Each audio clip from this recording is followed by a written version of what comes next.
and that thing was going at a medium speed, like if it knew what it was doing. I felt that it was alive. This thing was a portal. I never heard all kinds of cows cry like that. They were scared. I mean, I'm not playing with you, whatever the hell you are. This thing went like on your show. These things were making deep noises. They were, and at night before we got my dog, there were these things in the alley. They wanted my soul. Wanted me. My name is Thomas Roybal, and a lot of people know me as Gato, like the black cat on Tom and Jerry with his three friends in the trash can. You know, I'm the black one. No gang, nothing like that. I always been a nomad.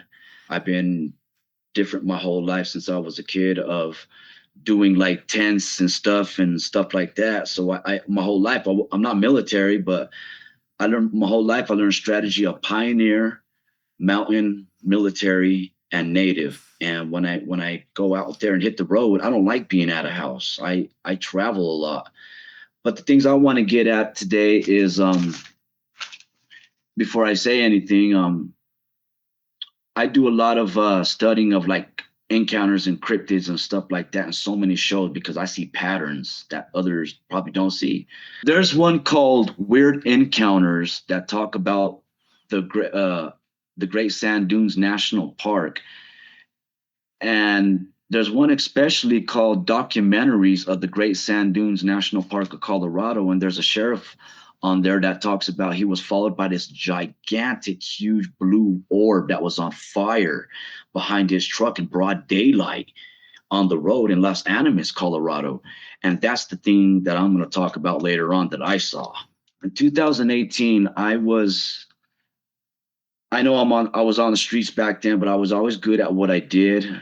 And I had strategy, and I'm very, very good at like shacks and shanties and underground forts and knowing how to travel like a real traveling person. I put on the native leather and my military gear, and I packed the knives and my little stove and my things and get my wolf dog. We hit the road. So, but before I got my dog in 2018, I decided to leave Denver, and I was at a park called Barnum Park. And something told me one day, go enjoy your spirit and feel free. And something told me to choose Alamosa, Colorado. So I went down there for a while and I got to know the area. I came back and forth, when I first went up there, I came back and forth to go in Alamosa, come back to Denver for a little bit. So one of the times, me and a friend went walking to the park, me and my friend and his wife. And it was like around winter time when I was in Alamosa, when I got to know the area a little bit. My friend showed me, like, look at that owl in the tree. And there was like all kinds of ravens surrounded that tree. And that owl kept on looking at me. And what was weird was I had visions after when that owl kept on looking at me, because that was around the time, when me and my friend and his wife went walking to the park. I was leaving around Denver around that time. So I've been having these visions of drawings, but when I left from Alamosa, they put me like in that picture I showed you with the house. That's called La Puente. And when I was in that house, they put me in the magazine room. So it's like I'll get more detail about the things that are on there later. But when they put me in the magazine room, like the dorms are like when you enter the house, there's the corner door, and that goes up to the women's dorm, and you go way in the back to the right, that goes up to the men's dorm. So, but they put me in the magazine room since I was leaving early to Denver, because I had to be there at 6 to catch the bus at Loaf and Jug. And when they put me in the magazine room, I wanted to wake up at 3 so I can enjoy some coffee and smoke a cigarette and enjoy my night. And when I was packing my stuff in the magazine room, I couldn't believe that I saw these 5 orb lights went whoosh. And I'm looking in these orchid windows. It's a little magazine room. On the left and the right is like little bookshelves, nothing big, nothing major, just a little sitting bench area, like, laid down like a sofa thing. And those 5 orb lights came in. They were pearl white, and in the inner line was pink, and on the outer line around it was blue. And they were going. And I looked at them, and I stopped packing my bag. And I'm looking at them, And they stood there, and I said, I can't believe this can't be a diesel because there's a house next door, and that's a resource center. So you can't see the street from that side. And these things stood there for about like 2 to 3 minutes, and they flew up in the sky. And I was like, I can't believe what the hell I saw. But that's not it. So I went to Denver and stuff like that. I came back to Alamosa, Colorado, because something always pulls me back over there. And in Alamosa, Colorado was very, very flat. It's like I call it a bus stop, because like when you're leaving Alamosa, Colorado, I mean, when you're entering Alamosa, you're passing all the beautiful mountains of Colorado, and there's a big old side wall mountain that's by the Great Sand Dunes National Park. And at the end of those big old wall of mountains is a mountain called Blanca, Fort Garden, Colorado, off of Highway 160 that leads into Alamosa, connected to another highway that is Highway 17. When I came back, I met this one guy. He had a beautiful dog, and it was a hybrid wolf. And to cut that short, he gave me a card, and I had it for a long time. And I got a hold of the people, and his name was Clovis Lagasse, my good friend, and his friend. So I called him up and I said, look, man, I already know what you're going to say. You're going to say no. I'm on the streets. I'm a nomad traveler. I need a best friend. I don't like people. You know, I like animals. And I said, I only have $200, and I know you're going to say no. I just thought I'll try. I want to see if you'll sell me one, because you're going 800 or 900 for him. He called me back and he said, I like the way you are. I'll sell you one for 100. So we'll cut that story short right there. I had my dog for a while.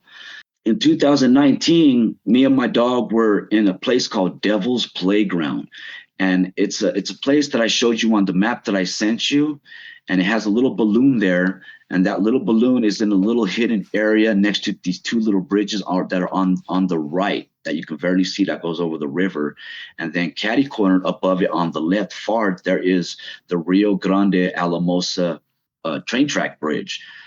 So before that train track bridge, on that little map over there that shows where that train track bridge is, that long one on the far left, there's a little cutoff curb right away to the right, and that leads to another part of Devil's Playground. Well, a lot of the people out there were camping and stuff, and I do my own thing, you know. I smoke my cigarettes, I smoke a little bit of weed, you know. And there was this noise going back and forth in the sky, and everyone's doing their thing at night, and this noise is going back and forth, going, and I'm like, what the hell is that? I looked at my friend and I said, Gabe, what is that, dude? And he goes, oh, that's a bird. I said, you're stupid. That ain't no damn bird. That sounds like an old hag woman going back and forth in the sky. And you can hear it close, and it fades off, and it sounds like an old hag woman. And about that right there, I did research later on about Alamosa, because I was always very good at history, studying things and things that they didn't want people to understand or know, or everything, or the tablets, everything, the whole shebang. I'm different. And I studied about Alamosa, Colorado, about in the 1800s, there was a woman they killed over there, and they killed her because they said that she was a witch. She was possessed by demons and stuff like that. And I studied the whole thing on that, and they got her plaque of a woman standing, a big old cement plaque or whatever, gravestone, in Alamosa, Colorado, by the airport, the cemetery. I've seen her too. And I ran towards this thing that I built in Devil's Playground. And this woman was looking at me with a ruffled dress, with flowers, with these witch boots, with red hair and a pale white face. And I ran out my tent and I said, hey, I built that. And I ran over there, and she went inside the thing where I built, because it was a tree with a bunch of dead logs shaped as a teepee. And my dog saw it too, and she went where the sun was shining, and she wasn't there. But that voice that I heard inside Devil's Playground, that I studied on that too, about the history and stuff like that, by in the 1800s and so on, about how people saw these magical lights coming out of Blanca Mountain, like in the Christopher Columbus days, and there was war battles there and stuff. And the people who lived over there were the Ute Indians and with the Navajos. Through the history with Alamosa, way long time ago, with there used to be a different kind of like dimension that came by. They call it the fifth dimension. The ant people used to put them away in a cave or underneath ground or something like that until it went by. So a lot of things happened in the 1800s with the orbs and things coming out. It's like a lot of people don't understand that there's sayings that are like, when night turns to day, day turns to night. Well, that's true. When day turns to night, that's when other things wake up. And that's why we have this thing inside us that we feel tired and go to sleep, because those things wake up in their time. After that, I noticed my dog, and the picture that I sent you of my storage, won't eat when I put food out. And she'll look up at the thing, or she gets scared and she looks across over the storage where I'm at my storage, because there's a junkyard there, and there's something always in there, and she gets very scared. And I noticed this teddy bear at my dog's storage was always over the fence or back in front of my storage, back and forth several times. And I said, something ain't right. When I'm around, I go to places where I hang out at and everything. I'm different from people. I got an old spirit in me. And when I go around areas where I hang out at, I look at tracks on the ground quietly, and I see what was been fresh there. Me and my dog were at the by Cole Park in Alamosa, Colorado, and we're in this area on the other side of the bridge by this community garden, this huge community garden. I'll get back to the other side of the community garden by the loafing jug. That's how big it is. And I wasn't scared of nothing. I have my knives, my tools. I don't carry no gun or whatever, but I carry to be prepared, because I know, and I make things out of glass and cans and carry, noise, a noise breaker. We were in my tent, and we're next to the fence of the community garden on the other side of the Rio Grande River in Alamosa, and the Rio Grande River is right across from us, and then there's a fence, a walking path too, and dirt, And we heard this loud splash. And I know it wasn't a splash like if something, like you could tell the difference of the splash of something moving in the water, or if something just jumps in the water, or something just someone threw something in the water. And my dog got out, and she ran and she chased something, and I ran out with her, and I couldn't see what she was seeing, and she was scared. And whatever was in that water, man, made like a huge splash, like something got something big rock or something like that, and went threw it in the water. Because if it was a deer, then a deer would like move through the water, and you could hear it gallop or make noise or whatever. But whatever it was just a splash, and that's it. And I decided to camp somewhere else. So on the other side of the community garden, that's literally next to Highway 17, and across from Highway 17 is Loafing Jug, and behind Loafing Jug is my storage. But behind Loafing Jug, because there's two highways that meet, Highway 17 and Highway 160. So Loafing Jug is on the corner, and the diesels that park on the side of Loafing Jug give me a wall coverage on this little field next to this business from Loafing Jug. It was a little field, so nobody could see me. Nobody. And at night, I noticed this big old, this little orb. It was electric blue. It was like the size of a nice big baseball. And it was seeing what I was doing. And I ran out my tent, and I looked at it, and this thing went all kinds of ways, and it went across where there was cars at the Loafing Jug and everything to the other side over there, almost by Devil's Playground, to this neighborhood. And it stood there, and it went fast, and it started going crazy at the speed of light. And it stood there in the middle looking at me, and it went not by me, but way out there across the street. Oh, I get shaky kind of talking about this right now, because this is the good one. Whew, my Lord. The TV show that I talked about is called Documentaries, about the people about the sheriff that saw the orb coming behind his truck in broad daylight. This is the orb that I'm going to talk about now.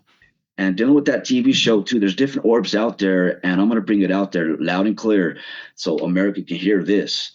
And dealing with the Great Sand Dunes National Park, about these people who on that same show about the sheriff that had that big old blue orb behind his truck. Now these people saw a golden orb, and they were at the Great Sand Dunes National Park, and this thing was flashing. They didn't know what it was, and the outer of their tent. And they went out to see what it was. They thought it was maybe like a car flashing its light or something, But they went out. They saw this golden orb, like the same one I'm talking about, like the baby blue one, about the size of a baseball. It was the same size of that and everything. And this golden orb it opened up and went. And when it opened up, they talked about that when it opened up, it looked like a time portal, that they saw these cowboys chasing this thing, and they were just sitting there like stuck on stupid, looking at this thing, this orb open up as like a thing, and they see like another world of these cowboys yelling at something, chasing it. Now that's part of the thing. Now dealing with the Great Sand Dunes National Park, I believe that that thing is very, very, very magical, especially connected with next to it of Blanca Mountain, which is also known for magical things coming out. Not that many people will see these things. Now, the Great Sand Dunes, the reason why it looks like it don't belong there, because I believe that is something that is cursed. And it's not a maybe that I'll see something. You guarantee you gotta see something, because there's things that don't walk like us. Like when we walk and you see that step going up and down, there's things that glide. Now, when I was over there at that part that I marked on that little map that I showed you, that balloon, that's in a bushel area about 5 feet, literally next to the Rio Grande River. I had a nice area. I was in my tent and I couldn't sleep because I was stressed. So I smoked weed. I rolled me a joint and I lit me a cigarette. 3 o'clock in the morning, I heard this. You ever been in front of a fire when wood is burning and it's crackling? Well, picture a big thing crackling, a deep, deep, deep crackling.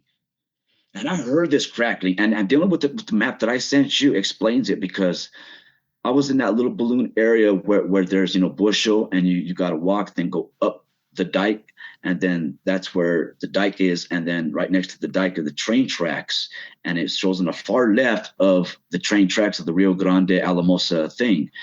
Now, when I was in that bushel area, me and my dog Chances, God bless her, the picture that I sent you with all the wolf dogs and the orb thing, that's her. She passed away recent.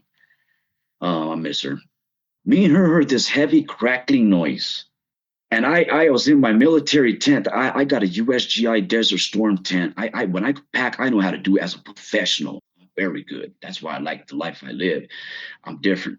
I know what I'm doing. And when I was in my USGI Desert 2-person tent and stuff with the camouflage, I heard that crackling noise, and me and my dog looked, and I thought it was like a truck that was peeling out the dirt. But I thought to myself that it can't be a truck, because on that far left up corner, that's a bridge. How can it be making a crackling noise? Like how you ever heard a truck with the dirt and all that? And I looked, and this huge, get shaky talking about it.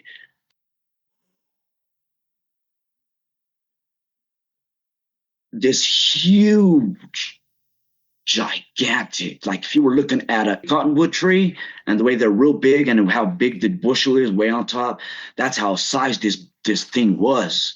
Coming over the bridge, going, making that popping noise. Me and my dog looked, and she looked, and this thing was electric blue, the same as the little orb that I was talking about. This thing was enormous. And I felt my spirit, I get shaky talking about it. I felt my spirit know that it knew what it was doing. It was alive. And when I saw it coming over the river, I mean the bridge, the river's underneath of the train track thing, and it was coming, I heard that heavy crackling noise. And that thing was going at a medium speed, like if it knew what it was doing. And it was so gigantic. And when I looked at it and I got to every close detail of how this thing looks automatically, when I looked at it, that crackling noise, the inner of that fire ball thing, which was all blue fire, no other colors, just fire blue. The inner of it was a tarish color. And at the end of it was going like if it was spitting, like whatever. It was making a popping noise. It was like black magic or something. The inner of it was a black, making the crackling noise at the end, with a wave and a wave and a wave and bigger waves in the middle, like if it was like it was all fire blue, and it went over the train tracks, and it knew what it was doing and what it was going. Me and my dog watched it, and it went. It was like a calm, and I couldn't believe that I saw it. And I ran out my tent, and I ran on the dike of the train tracks, and it was already down in the city of Alamosa above the train tracks, going somewhere else, but just staying on the same above the train tracks, going through the city and everything at night. And I couldn't believe I saw that. So I decided to go to another camping area for about a week. I'm a stargazer. I see things, I watch things, I know how everything belongs, and I know where everything belongs, and I know how it should be. And this is in 2022. every time I looked at the mountains going like towards deeper of Colorado where the mountains are and stuff like that from Alamosa, I saw these humongous, huge lights going slow-mo, going up, down, all these weird ways. And I saw them for about a week. And every time these white lights that were, they looked like comets, but they were alive. These comets came and they were playing. There was like 16 of them going slow mo, a speed that's not recognized for the average machine and stuff. And every time these things went by and stuff, what I noticed all the time, these black choppers come out right behind him. And it's like they're pure black with the red light, and they guided these things. It brought me to a breakdown that nobody believed me. And my friend Soldier saw more than me because he lives there. He lives in the river area and everything. And he saw things that he wouldn't even tell people because they wouldn't believe him. And he had to literally sleep in front of that bar called the Brewery.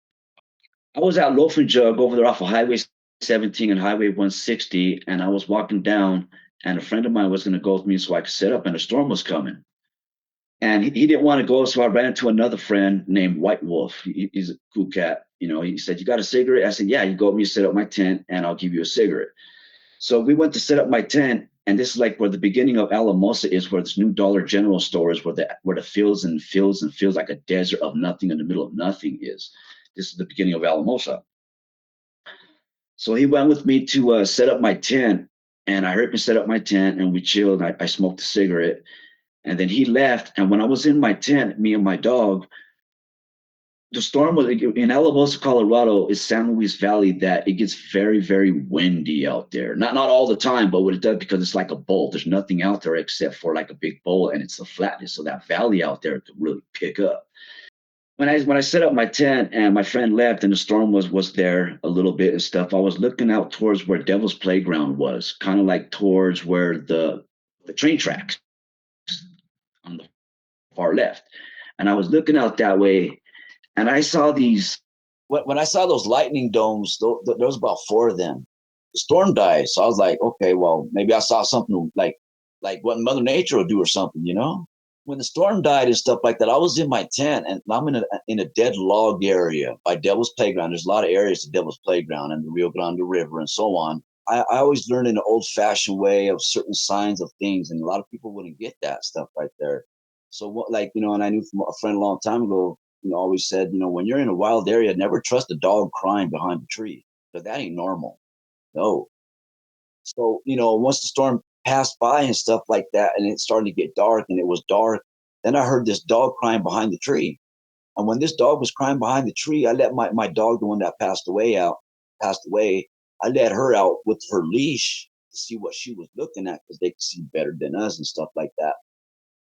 And she kept on looking at the noise where that dog was going, whoa, whoa, whoa, whoa, whoa. And I was like, what? And she kept on looking behind her. So I came out with my knives and my tools and my baton, and I whipped that out and I shined my big old light over there.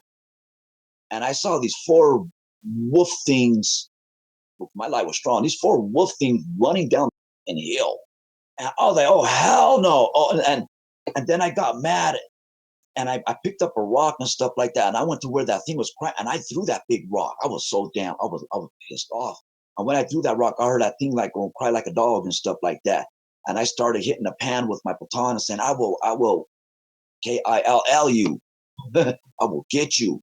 You know what I mean? I'm not playing with you, whatever the hell you are. And then I went in my tent, and that's when I heard this owl above me. Whatever, how they make their noise. And then animals and insects start back making noises. And then we went to Cole Park, picture that I sent you. And Cole Park, Cole Park is when you enter Alamosa, Colorado, and there's a little bridge that goes over the Rio Grande River, and there's a model train there, a black one. And right next to the model train, there's a red building there next to the Rio Grande River. That's the library and police station and all that. And there's a gazebo over there. I'm sitting there. My dog Chances got very scared. She got very frightened, and she kept on looking. Her ears went down. She went between my legs and stuff, and she kept on looking at the river. And I see these big things with black heads, It's like the only thing I could think of is like Wolfman. It was weird. Then they're getting close by like where the dike is and stuff. And she looks. My dog was very, very, very, very, very frightened and scared. I said, "These things ain't starting to work out here, you know." And but when those dogs were staring over there, they were down over there where the dike is when you enter Alamosa. And there's like high bushel. Then we went to camp to this one spot. I sent you a picture of this area that's across from Loaf and Jug, of a picture you got, that it's a closed down old restaurant. And earlier I was talking to you about the community garden, but this is the other side of the community garden. It's a very big field. It's next to Highway 17. So like when you're coming down Highway 17, there's cow pasture and stuff, and then that huge community garden, and then there's a long fence, and then there's that picture I sent you that says Wise Apples. So I was behind that restaurant camping out, an old vacant restaurant behind it, because I travel a lot. And you do a lot of crazy things when you're on the road. You know, it's like the real life of a traveler. And when I was behind there, this happened about 2 o'clock in the morning. I heard all them cows cry. I never heard all kinds of cows cry like that. They were scared. Then whatever that was that scared them cows were in that community garden. And in that community garden, I heard a bunch of these noises, like maybe 4 or 5 of them going, oh, oh. And I was like, what the hell is that? You know, like if things were like awakening or something, you know, like that. And then my dog got scared, Chances, and it disturbed me. It got me a feeling that I never had in my life. You know, people feel sad, you feel sad, you feel happy, you feel happy. Well, this gave me a half and half, like half and half coffee. This gave me half scared and half upset, half angry, half very, very mad. Scared where that fence split from that community garden, that this thing roared. This thing went like on your show about when those people were in the mountains like that and far away, they're this thing way out there going roar. This thing was deep. This thing was in front of me, but the fence gave it a split off, so it can't like whatever. And I got up and I pulled my knives out, and my dog looked like right there, and then down there on our side. And I shined a light way down on our side, and there was this huge, I don't know if it was a wolf thing, but it looked like it had arms of a human, and it was down on the other side, way down at the end and stuff like that. But that roar that I heard over the fence, that I had to look up and do research and stuff like that. But like, what can make a noise like that? Look, I did mountain lion, I did that. I said, damn well, a bear cannot make a noise like that. No, this thing was angry. We left that area because it was crazy, and then we went to Cole Park down the street from off of Highway 160. They call Broadway over there in Alamosa, and there was a lot of people that I know from around the area. And I was telling my friend Soldier about what happened. About he was telling me about things, because this thing's always been haunting him or whatever they are out there. And my dog is very frightened and scared. I tell my friend Soldier, and there's a bunch of us at this gazebo at over there at Cole Park. And I tell Soldier, I said, man, I'm asking you if you have my back tonight, because I don't have no one tonight, bro. I have nowhere to go, and I don't know what to do. And these things are chasing.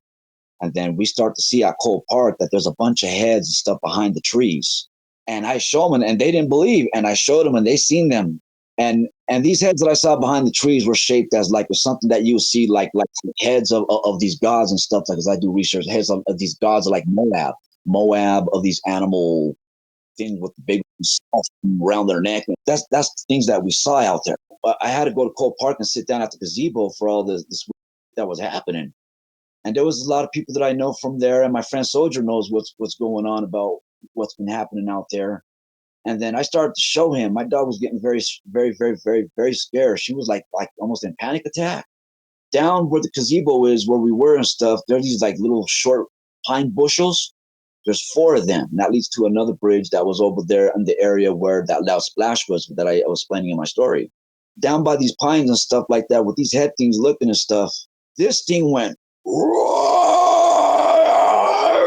was like, oh my God, dude, Soldier, let's go. Dude, I gave him my axe. I said, dude, you need to help me tonight, bro. Went to the city of in the city of Alamosa, of downtown on Main Street, right? And there's a picture that I sent you of an alley. We ran through that alley, and my friends turned, and I stood in that alley.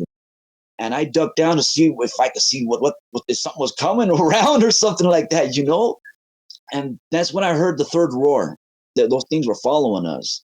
So my friends went to the brewery. So as soon as they turned that alley, that picture that I sent you of the brewery, they went because it curves inside like a half ball. So they chill in there. And they went in there, and that's when that thing roared the third time.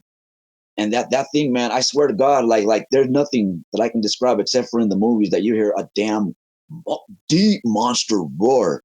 So when that happened there, I was looking around, and I sent you another picture of like a building with connected to other buildings.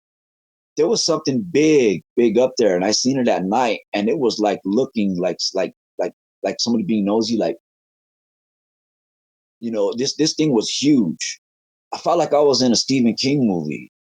I felt like I was in something that I can't escape, and I think a lot of it has to do with that house that I showed you in Alamosa, Colorado, because there was a lot of stories about things that happen out there, and that area is very sacred, known in the San Luis Valley of different like people and the old times of witches and things, and a lot of history out there. It's like when that happened over there of the alley and stuff like that, of that thing roaring, I had to stay up. I had to stay up all night, and everyone left except for my friend Soldier there. And I told my friend Soldier, I said, because I drink coffee a lot.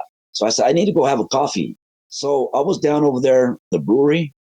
I was going to go walk down to Loaf and Jug and go get me a coffee. And that's way down on the other side. And you got to cross over the bridge by Cole Park. When I was looking down on Main Street, there's another picture that I sent you of a Mexican restaurant with two windows and three rocks in front. In front of that, in front of that third rock in the middle, when I was down by the brewery about 4, 5, 6 blocks away, I see these eyes that were glowing. And you could tell they look away and then they look away and look. So I walk down there and I go by this hotel called the Great Sand Dunes Hotel. And I go and I saw this big old, perfectly colored, not dark black brown, perfectly brown color with these leg things that look like they like maybe human, and this head, and he had a faded black circle around his face. So picture like a perfectly colored brown with a faded black circle on his face with these big old huge legs that looked like they belonged to a human. And this thing was just sitting there in front of those two windows. It was sitting there, and it yawned, and it went, licked its lips and went, "Row, row, row, row."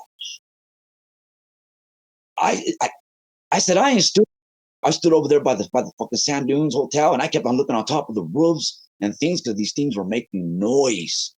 I heard growlings, and I was like, I don't know what they want from me, you know. And so I went back to my friend Soldier. So I stood up, and I was panicking. These things were making like heavy growling noises, and I heard noises like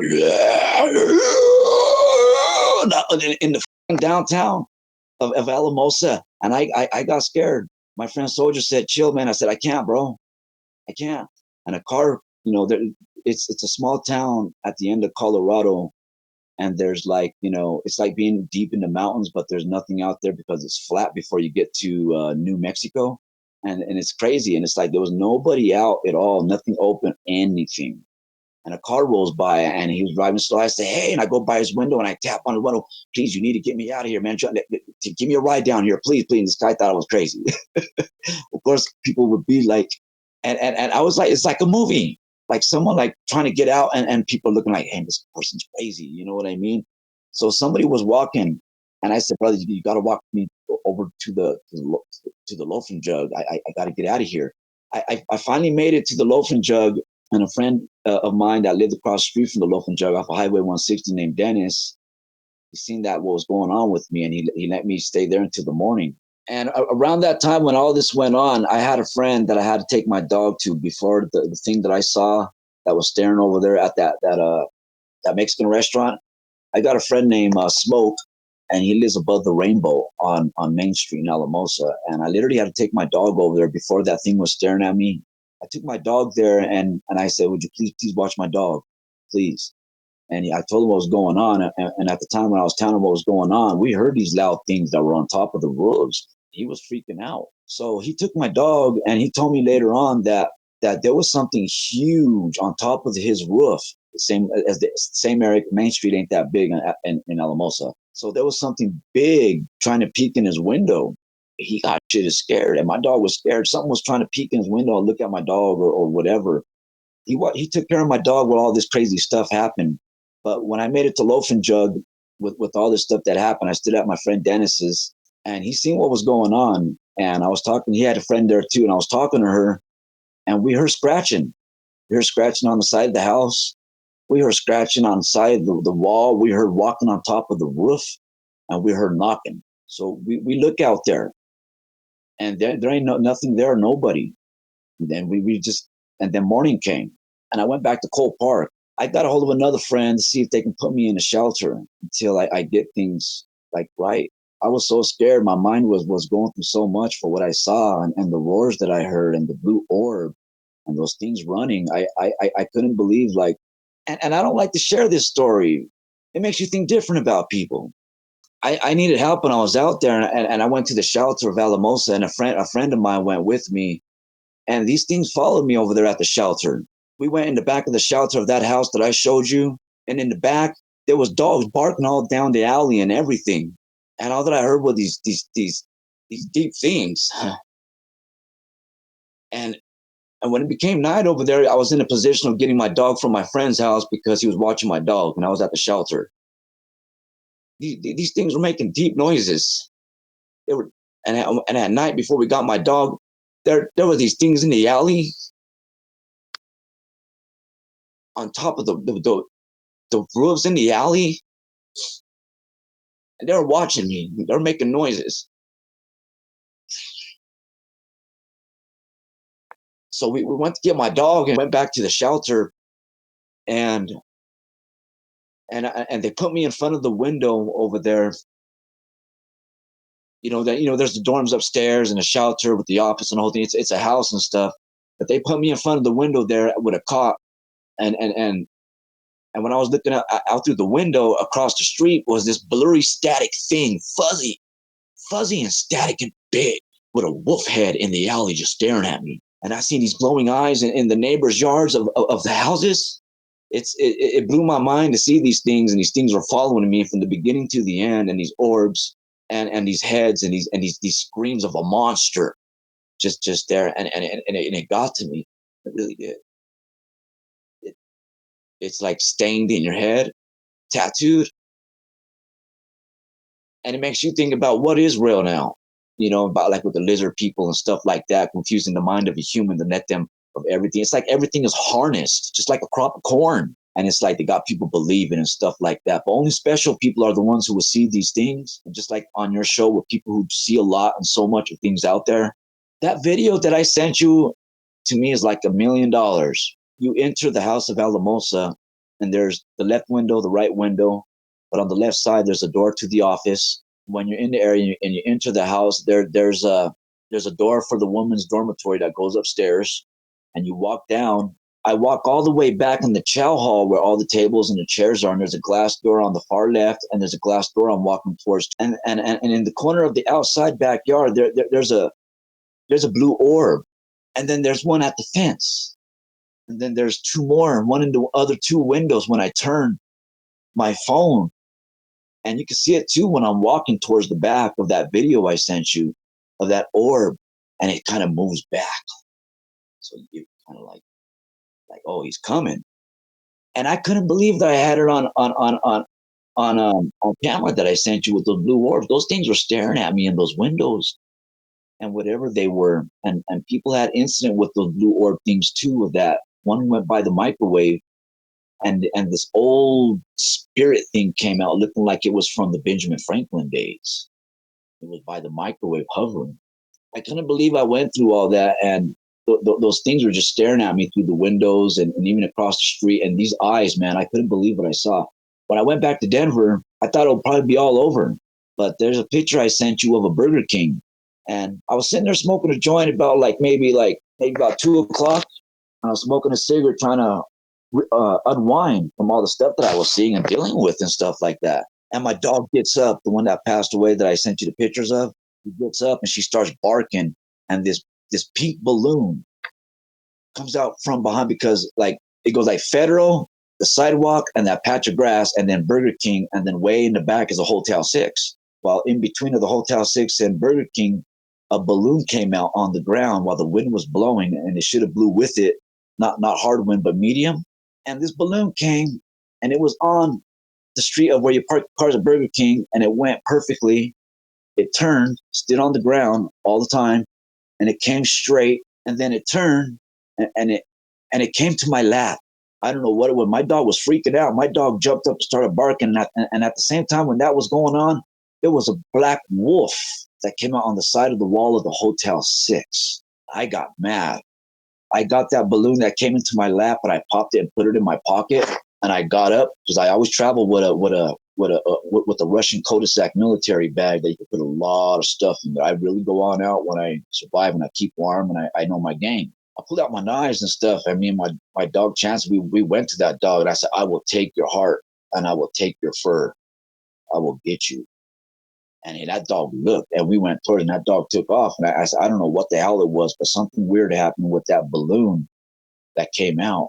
And she was barking both ways, like barking at the balloon and barking at that dog that came on the side of the wall. And me, it looked like a big black wolf.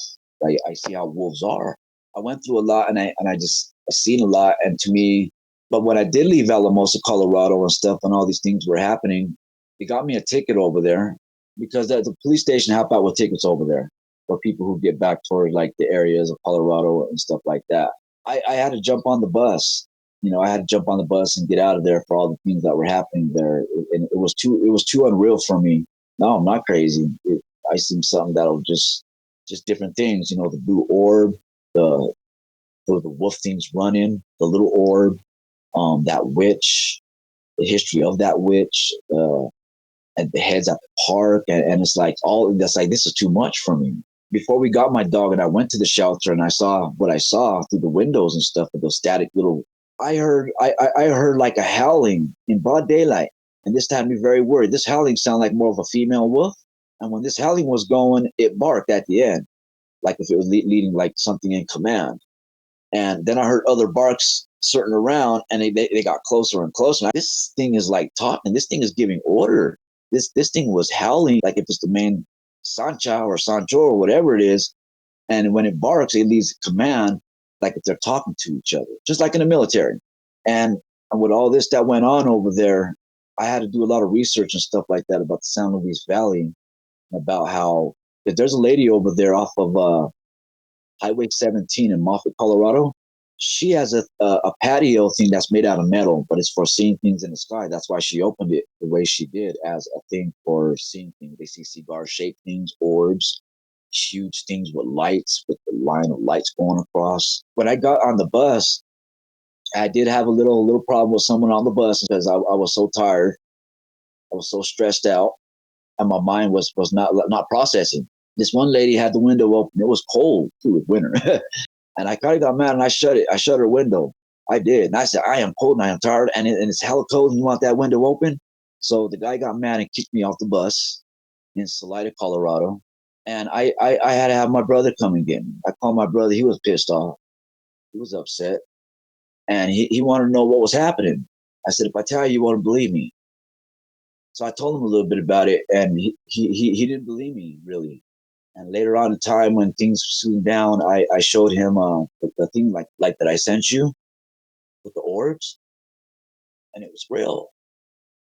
And just for all that, I stood there all the way in the car, quiet. I didn't say a word. I was mad. I was so mad. I feel like, you know what? I feel like I got like ripped off, But all the stuff that went on with me, especially with things running down the hill and that dog crying, that next day when I was at the park, a friend of mine named Jeff was always around Alamosa, here, there, he's everywhere. He told me he walked by my area and he saw the people in the area, not in the area, in the exact spot where I was. These people were dressed up in the old native way. They were doing a ceremonial dance. And I said, I think these people called something on me, because it's crazy. It's like so many people have sightings over there and stuff like that. That I of my friends that I know that this some friends had to leave Devil's Playground over there because there was something like those white things that are like look like human but real tight, wearing a white tight gear, night crawlers or rakes or whatever the hell they are. They said there was something out there running around, jumping in trees, making a lot of noise, and it changed my life about the mountains. It bugged me. It haunts me, especially the orb that I saw. It's not no little orb or see-through orb. No, this thing was alive. That big old orb. People really didn't even care out there. And the police station, I try to get help. I try to talk to them, and they're horrible out there. They looked at me and they said like, yeah, right. When people go through things, and I see it all the time too, all the time. And when people see things and the werewolf man and the Bigfoot and weird stuff out there, they're like, they changed me forever. It's like an extract of your soul that got taken out and then put back in. It's very crazy out there. I think a lot of the town has to deal with a lot of stuff that they all know. It's like all the neighbors are neighbors, right? There's people of not organizations, but groups of people who know about that magic out there. And with everything that happened out there, it's I just really had to expose it all about everything and things that people try to scream for help and stuff out there, or certain things to be brought up, just like with the shelter over there. I think I was targeted.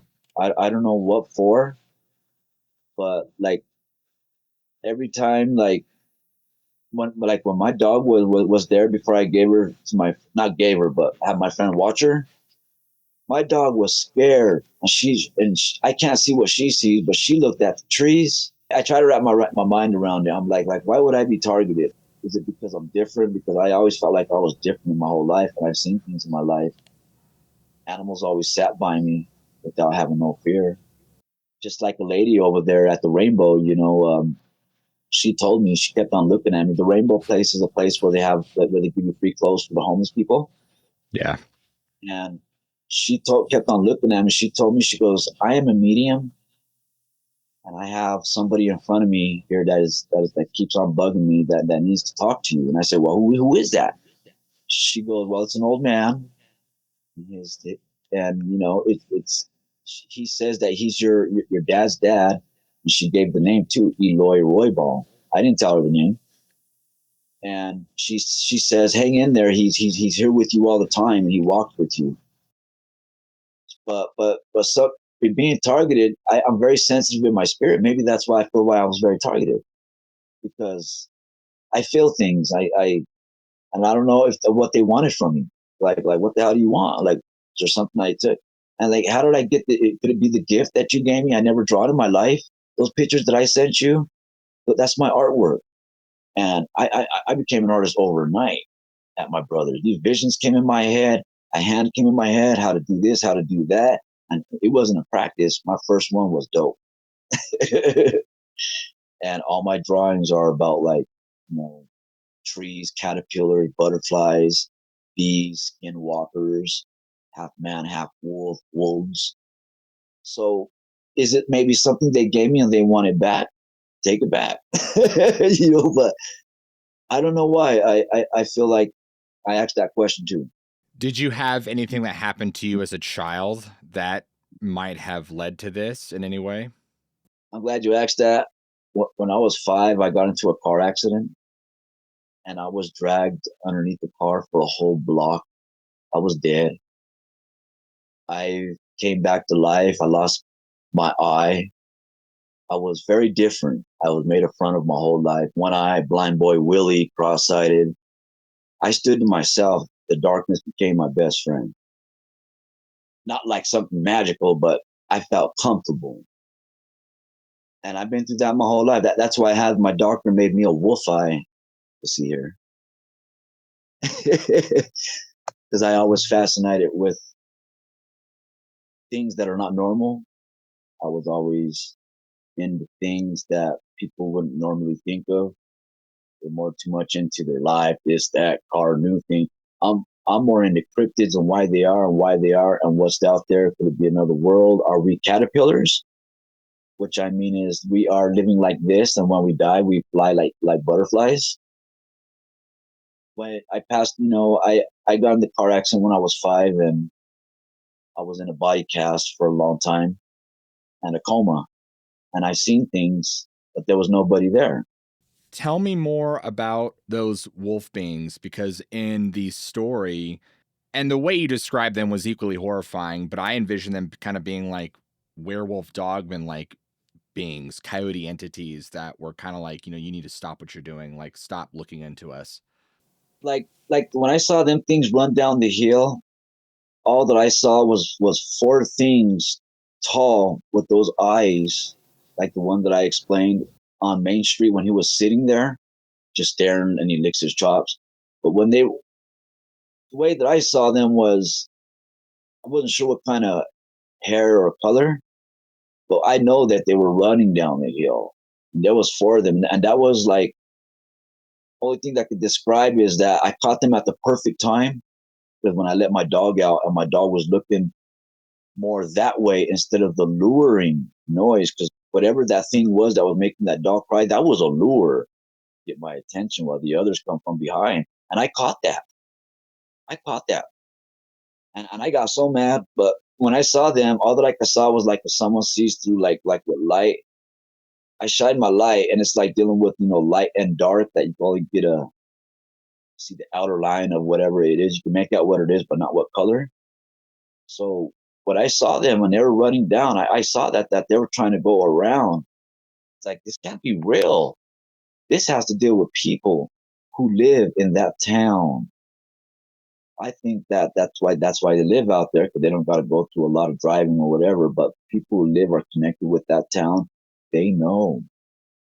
I don't know, not all of them. I ain't saying the whole town, but I meant like there's something going on. It's like, is the outer line, and how tall they were. Like they looked like these things were like 8-9 feet tall, running down the hill with these eyes glowing. And I'm like, oh hell, what?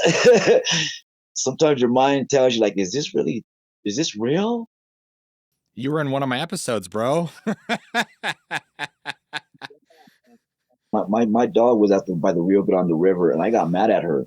She rolled over something that smelled like dead flesh, stinky, and it was like something that a lot of people talk about on shows. That same smell, that same smell. She rolled over something. This is one of my friends there.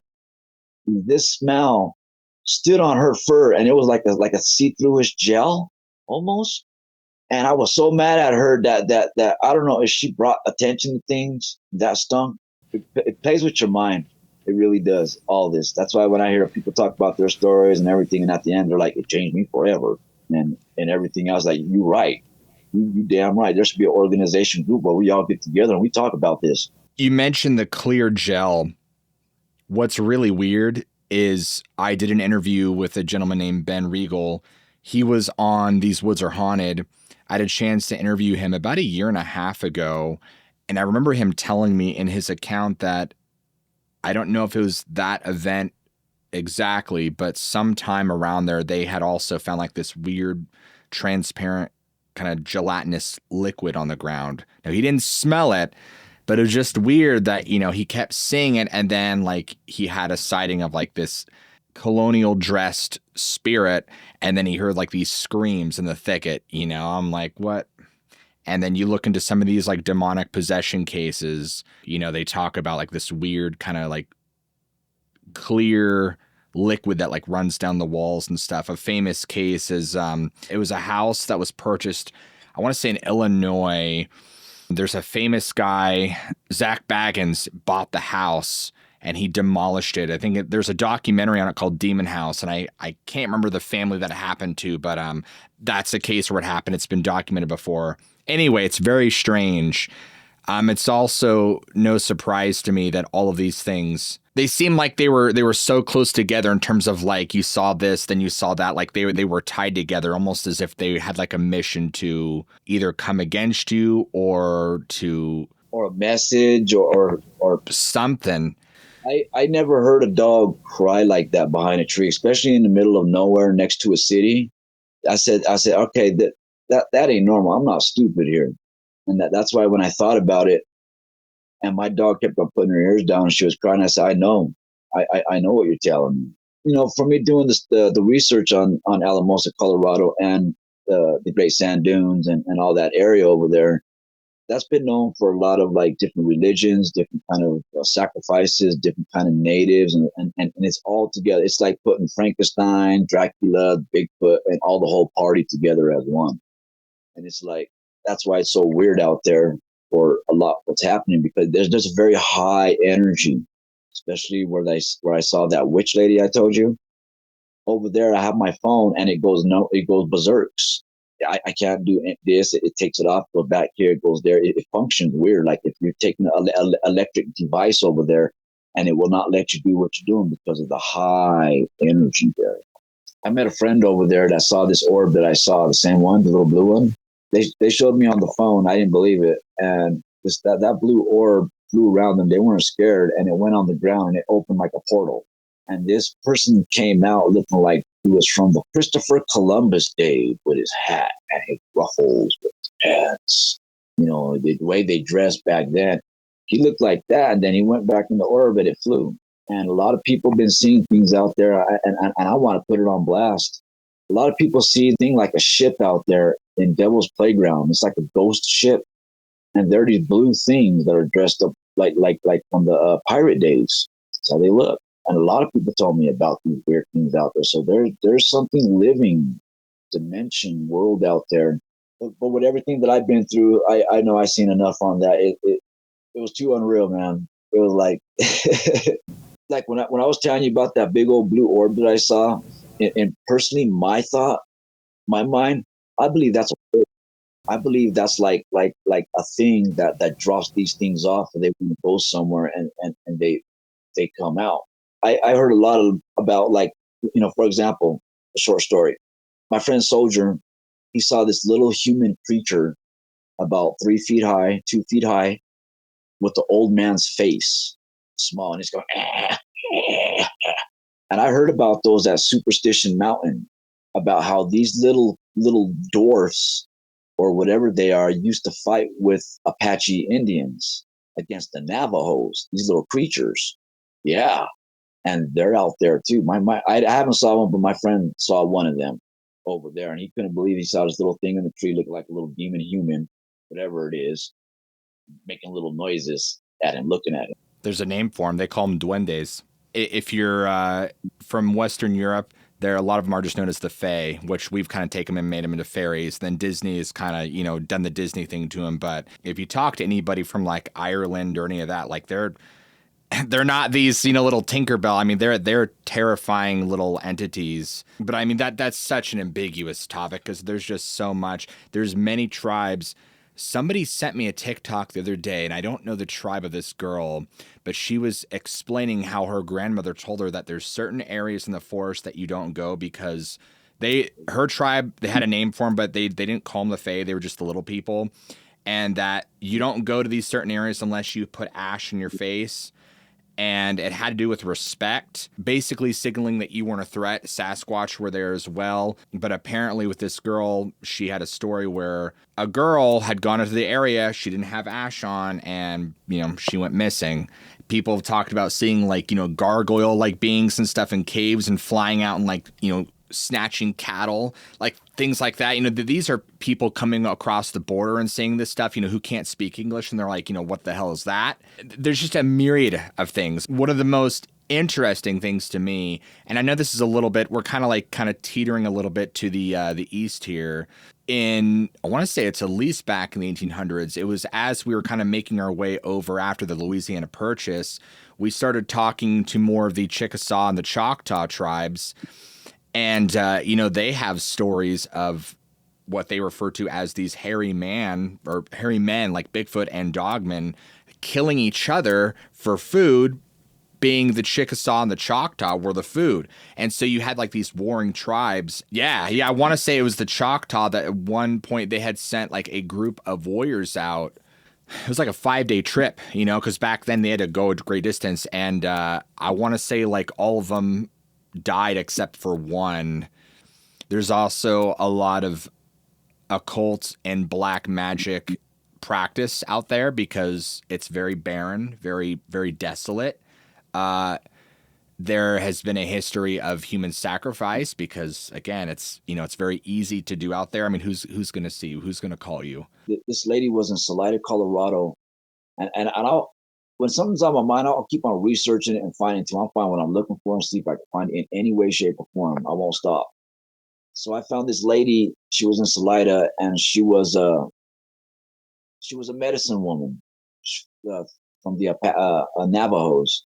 And she was talking about sacred mountains, and I watched the whole thing. And she brought up sacred mountains that was about of Blanca, Colorado, Fort Garden, that same mountain. She brought that one up. Then she brought up about Superstition Mountain and Skinwalker Ranch area and Mountain Graham in Arizona and this other mountain in Arizona. She explained about them about their sacred mountains. And I should have said this earlier and stuff, but when I was out there, I heard about the star people. I seen them. I couldn't believe it when I was out there and all this stuff that was going on. I was going over the bridge where that picture I sent you, where it shows entering Alamosa and it shows Cole Park and all that. At night, I was looking at the sky, and my friend was with me. He says, "Man, that keeps on following you." And I didn't believe him. I looked up. This thing looked like a star, but not way up there. Not at all. It was close. Something about like doing like something that flies or whatever. And it kept on following me. And it followed me. And I said, I kind of don't believe it. So I went underneath this tree and I said, let's see if it falls to see where I am. It moved. And it was about like maybe 30, no, it was about like maybe 60 feet in the air. And it seed to where I was. And it followed me. And I said, wow. Then my friend Soldier and him said, because when you're in Alamosa, there's a little patch area of the Rio Grande River, right on the left side. You probably can't see that though. But I was hidden by these bush areas, right when you enter Alamosa by the model train and stuff. And I was doing my tent right there, and my friend Soldier said, over that fence of this closed down liquor store, he said, look, Gato, there's some eyes staring in that field at you. And I looked, and there was the same eyes as you would see as that wolf thing I was talking about in the story on Main Street. But these eyes were staring, but there was nothing there. Only thing you can see is the eyes. Everyone left, go to their own little camping area, and I'm up at night and I'm smoking a cigarette like I do. And about maybe like 8 feet away from me, 10 feet away from me, I saw these eyes that are looking at me. There's nothing there. And I'm pissed off from all the shit that's going on. I go over there and I kick and flick dirt or whatever the hell that is. It didn't even fade it. I didn't even touch nothing, but those eyes were there. And I'm talking about this real. And when they talk about the star people, yeah, I seen them. I haven't seen exactly how they look, but I see that thing following me. It looks exactly like a star in the sky, but it's much more closer and it follows. The shelter place, that there's something about that shelter place that ain't good. Too many stories there. People used to find out be missing, kidnapped. Why? But they used to kidnap people there at that shelter at La Puente.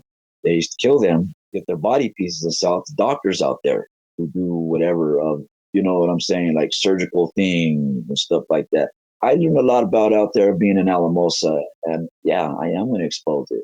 I'm exposed about the ghost, the monster, the goblin, and everything else, and kind of reminds me of one of their movies. You ever watch one of their movies that they're like, well, we don't want no one to know, so you got to stay inside at night. Oh, you can't do this. Oh, you can't do that. And it's like, well, everyone lives by the same rule, same code, but it's like, so someone comes along and breaks it. That's how I feel. Yeah. Any point during any of these experiences, could you, I knew you had mentioned you had like felt certain things, but could you like feel in your gut, you're like, something's wrong? Like, even though I can't see anything yet, besides the anger and like you're like, something's just wrong. The noises, everything collaborated, like seeing those dog things and hearing the howl and hearing those barks in command. It's like if something out there was trying to get you tired, just like as a predator animal would do, like, let's get him tired so he can't do no more, and then we'll get him. So with everything out there was no escape for what I saw. It was too much for me. It was, the heads, my dog looking at the trees and stuff. I said, there's something is following me. feel it inside you, and at the same time you're seeing these things, and you're like telling yourself in your head, like, I can't believe it. Am I really seeing this shit in my eyes? They were after me. I don't know what they wanted or what, and everything that was all put together, especially that stunk smell that my dog rolled in that stuff. Something did something there to put that there as marking its turf or whatever they do. But yeah, you get like worried, you get angry, and it's like you're in the middle of nowhere, and you're like, well, you're trying to think all of what you can do, and especially after hearing the roars and stuff like that, and the things like that. This there's no animal, there's nothing that can make a roar like that. No way, unless you're in Africa and you see a lion go roar, And I'm like, not down here, because the only thing that can make a roar like that is either like something like a monster, or there's a Bigfoot around, or something. But if it was a Bigfoot, that from that roar thing, I don't I don't think it was a Bigfoot. I think it was something of like a Skinwalker. It had to be because of the wolf things running down the hill that I saw. It's like if there's a difference of seeing the dog run down the hill and seeing something running on two legs. And I said, this is crazy. So when that thing did its roar those three different times, I didn't smell no odor. I didn't smell no odor. And usually, like a Sasquatch, leave like an odor. It was like people who see those Wolfmen and stuff. Like they had beautiful hair. It was crisp. Just like with the thing over there, when it happened, I heard about stories about how things come and your dog is barking the distance, and then you hear like that loud, like a whistle, like shut up. And that's what I heard, when all that stuff happened over there in the field and stuff like that, is the storm came by, and that's when I seen those lightning domes. When I saw the lightning domes, the storm died. Out in the distance, before the wolves, those wolf things running down the hill and that dog crying, there was dogs barking. And then I heard somebody do a sharp whistle, and it was like coming towards my way from that distance. That's when the rest happened, dealing with the dog crying behind the tree. And my dog was getting scared about all that. And then I come out with my light and I shine it down the other way. And those things were running down the hill. In my mind, automatically, I didn't think twice about it. That was a lure. Whatever that dog was crying behind the tree wanted me to go over there, see if it's okay, so these other things can get me behind. Something off over there. There's a lot of stories about over there in southwestern Colorado. It's like a world of high energy. Do you think they were wanting to kill you? I don't know. I do feel that they did, but if they did, they would have did it. It's hard to say. It's like, I think maybe it's like if something wanting your soul. They wanted my soul, or the me. I think maybe I know something that I'm not supposed to know. And I always felt that way in life, but I know something. It's like a person waiting for a bus their whole life. I always thought I knew something. It's like a secret that nobody wants you to know. Like, I study on so much things that, like, I believe we're all lied to. We're like harnessed like corn, like a bunch of sheep. And that's why when people see things out there or whatever, and they only believe about what's in a book. But how do you know that he really looked like that? We're not told the truth. No one has really ever talked about Alamosa, Colorado. And that's like the last town when you leave out of Colorado, and there's nothing there except bushel, and it's flat like a desert, leading into the other half of the desert of the mountain areas of New Mexico. When I saw it going over the thing, something inside me, I felt a connection with it.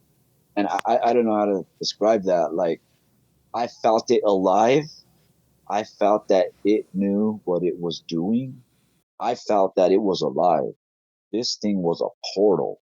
I think this thing is called upon whatever goes on out there, and it delivers these things, dropping those things off, or they come at a certain time at night, or they're like full moons. It depends on whatever it is, but it was alive, man. But when you look at it, it was calm. When you look at it, though, you can hear it, and the crackling, heavy noise, and the fire blue the inner was a tarish black. All of it was black, making a crackling noise, like heavy crackling noise. It's like it's going over the train tracks, like if it had a destination, all the way down past Alamosa, going towards Monte Vista, Colorado. Have you had anything recent happen to you? I haven't. I haven't had nothing happen, but I feel maybe if I ever did go back over that way or whatever, that they know who I am. It's like, oh, we know that motherfucker. You know what I'm saying? Like there was this Indian guy I saw walking around on one of the shows that I saw of people traveling in the desert and this thing walking weird way out there in the desert, all like this Indian dude I saw kind of walk like that, and he'll talk to me once in a while, and he looked exactly like Geronimo. He spoke in English, but more in a old fashioned way, you know, like not perfectly like us that we make good word sense. He'll kind of like trying to speak English, spoke English, but like in an old way of like in tongues. But he seen me in Alamosa before, and I was at the gazebo, and I think this has something to do with it. He came up to me and he looks at me and he goes, "Oh she," and I go, "What? What do you mean?" He goes, "You, I see round in town, but you come close by river. You got a spirit of a blue one." And he tells me that. And then we were at this cement stage in Alamosa where this big old painting was, where State Street is. That's by Main Street of city downtown Alamosa. And I see him again, and my dog is this circle stage is cement. It's just like you sit down, it's a little park thing. Sit down. There's a painting behind it, right? Like a southwestern painting. And my dog is sitting by the painting, and I'm sitting there smoking a cigarette, and I seen that same Indian guy. And he comes up to me, and he looks at me, and he starts talking a little, and he shakes my hand. And as soon as before my hand touches his hand, my wolf dog that passed away, she gets up right away, and she goes, "Oh," with her teeth growling. She's looking at him. And that right away popped in my mind when he shook my hand and said, she knows something. Alamosa, Colorado is an area where it pulls you back. It's magnetic. And even though I haven't been up there for a while, my body feels like it wants to go back over there. It's like once you go there, then you keep on coming back. Sometimes people can't leave. But I know I can leave, but I meant like something about it pulls me like if I'm home. I like the old town the way it is with the train tracks, the old train. Because I used to sleep in the train, the vacant trains. I'm a traveler. You know, I go on out just like people see in the movies of them real people traveling the road with their backpack and their dog and their knives and their leather and their gear. That's what I do. So it's like something about it pulls me back, and it happens to a lot of people out there. With Alamosa, something pulls you back. But when I first went up there, something told me Alamosa, Alamosa, Alamosa. I didn't want to go to Grand Junction. I didn't want to go to Gunnison. I didn't want to go to the others, but and out of it too, yeah, they gave me a gift, my artwork, all those drawings that I sent you. I got style, and those things gave me that out there. They really did. That's why a lot of people ask me. They're like, where did you learn how to? I can't tell you because you won't believe me. I had visions in my head about these things and things tell me, and especially from the artwork that I got from that Al. I never drawn in my life, never, never. And I became an artist overnight. I do dimensional worlds on my artwork that you turn it the other way. It's different wolves coming out with mountains and trees and caterpillars and all this stuff and everything. And I got a gift from these things, and I believe it.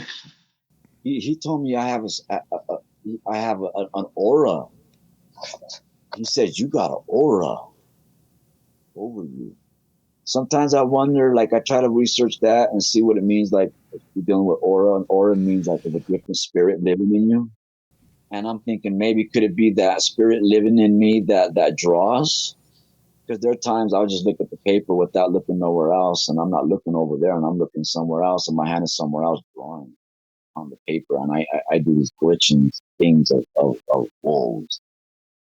One time, my one of my best drawings was a guy with his cape open, full of feathers and wolves and stars, and his face with the wolf head, and he's like doing whatever with the moon, with the fake moon and stars. I draw with caterpillars. Things. I'm the only artist who ever did that. Is like when I do an artwork, if I feel up to it, I'll do a hidden world of A, B, C. You gotta find A, B, and it's all in the beautiful art. a pattern will come into my mind of a drawing and it's already done. In my mind, it's done. Only thing I got to do is just draw it out, and that's how I do like a lot of my artworks. One thing I do got to throw out there is that there's so many patterns of those white things that are tight white skinwalkers or whatever they are, Rakes. rakes. Yep, it's like you're starting to hear about them all over of America, and a lot of people are seeing more sightings of the Wolfman. I'm starting to see more than Bigfoot because I think these things, I don't know, either they're from another dimension or they come from somewhere, but I know for a fact that they have something to do with those orbs. It's like we're being invaded, but invisibly. And a lot of people ain't realizing what's really happening out there. And I'm prepared. I know that within life. It's like you know what? That's like me saying, I told you, but you didn't hear me. I told you. And that's all I do all the time is I'm on YouTube and I watch nothing but cryptids, things, this, that. I watch your show a lot. I watch so much about different things, and then my mind works like a dictionary, like if it's organizing things. And then I organize what people see a lot and what people don't see a lot. And the bottom line, we're being lied to by the government. We're being lied to by it all. Denial is easier, though. I mean, it's safer. You know, I feel like for most people, if they had to come to terms with the things that are out here and realize that all this stuff isn't just fiction, I think that would terrify the majority of the population. There's a guy out in Alamosa. I seen on his page. I don't know him, but I know he lives in Alamosa and stuff like that. His name is Germ, I guess. In his backyard in Alamosa, he saw this huge towering light thing, like like a stick, like a long stick, but this huge thing with all kinds of lights in a straight line hovering in the sky at night. And he went out in his backyard and he said, "What the hell is that?" Because I seen it on his, he doesn't know me, I don't know him, but I'm just throwing it out there. But he looks and he said, "What the hell is that?" This thing is like a big old spaceship thing, but like a stick, like big one though, with a bunch of lights, white lights going in a line row. He saw that thing in his backyard that was very close, but probably about like a couple of houses down close in the sky, and the thing just went away. And I saw that thing too in Alamosa. I saw this thing that would look like there was something like from the only thing that I can describe it was like Star Trek in the sky, way up there, and it had over 40 to 60 to 100 something lights flying low. And I said, this thing looked like something from Star Trek. I thought, what the hell is that? So there's numerous things, and the only thing I got to throw out there about is that these things are not something to go in Alamosa, Colorado, and be like, oh, maybe I'll see. No, you will see it. These things will not hide from you. These things are not scared to show their little face or scream at you by fence or whatever. These things is quite F2 careless. That's how I feel, and I draw that out there is because a lot of people say, oh, maybe we'll see. Well, go over there and spend enough time out there and you see much out there. That's why I haven't been out there for such a long time. It's like I probably won't go back out there. Why go somewhere where you have nowhere to go to camp out or enjoy life? So what a waste of time. There's people out there who really, I know they bring up other popular areas and states about this place that's popular. Well, Alamosa is very popular, but no one has ever reached out and talked about what's down there, about the things and why it is the way it is at the valley. And a lot of people know once you hear the valley, they're like, oh, yeah, it's very scary out there. And it's like with the shows that I explained to you about Weird Encounters, that show, they got two different shows about the Great Sand Dunes National Park over there. And then there's documentaries. It's called Documentaries of the Great Sand Dunes National Park of Colorado. They talk about that sheriff, about seeing that thing, and a couple with the orb tent, and a guy is shaking in his bed by these red orb lights that are making his bed shake and not making him not move. There's a lot over there out there that these things live there, and that mountain has something to do with it, and especially the Great Sand Dunes, that desert area. It looked like Jesus put it from Iraq into Colorado, and it never belonged there. I knew when I started to see you choke up, I really felt for you because I'm like, not only is it a struggle, but at the same time, like it's this, like doing this, it's also therapeutic. You know, it's good to like get that out and like just like, hey, I need someone who's gonna like listen, not just like listen to me, but take me seriously and like have empathy, because he's like, hey, like this is real, and understand, you know. Things are hard to heal, and some things become scars on people. Just like when other people who see weird things out there, and it's like it changes them about going to do what they used to do. So it's like it took away your privilege. It's like me. I used to go to the mountains and go a lot, whatever. But I'm like, you know what? I feel like I can't trust it now, unless you have a 380 or a 9 or something like that to protect yourself.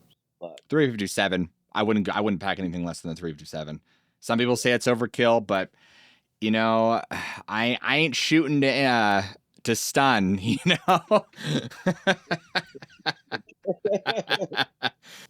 now these days you can't even tell, like, unless it's invisible or something. It's like with the eyes, but it's like, who knows? It's like I guess our things on this earth don't hurt or harm to certain things out there. But one thing I've been realizing to see is that when people go through a lot of things, especially with the Wolfman, I've been seeing a lot of different kind of things and different kind of things about the Wolfman. But he can get hurt. So I'd like to thank my friend Soldier out there, and thank you for giving me your time to let me put this story out there. And I hope everything is good on your side, that whatever how you edit it, put a little bit of the mess up in there and make the show good and make it, oh, we fixed it. But I see how you do that, but put some style to it, brother.